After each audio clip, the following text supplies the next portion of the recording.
Arratsaldeon Zurbil. Zubieta Lanbide Eskolaren komunitateen izenean ator gaur hona. Komunitate horretan parte dira gure ikastetxetik igarotako langile, irakasle eta ikasleak. Eta badakit zuetako asko gaur plaza honetan zaudetela, dudari gabe. Ohore handi bat da guretzat gaur, festen hasieran udaletxeko balkoian egotea. Eskerrak eman nahi dizkiegu Arguzane alkateari, udal taldeari, festa batzordeari eta Usurriko guztioi ere bai, dudari gabe.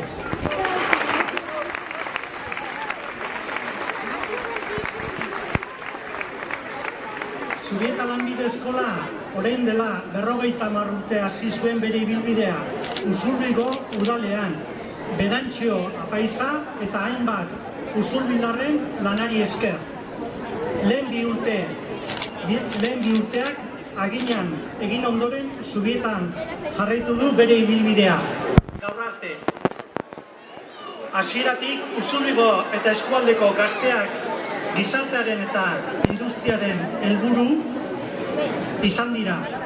Bikaintasuna, inklusioa, berdintasuna, jasangarritasuna eta berrikuntza ere bai. Eta 50 urte hauetan zehar konpromiso berarekin jarraitu dugu ikastetxean. Gazteak lan munduko eta gizartera prestatzen. 50 urte ondoren berriz ere hemen gaude. Santa Isabel jaiak hasiera ematen.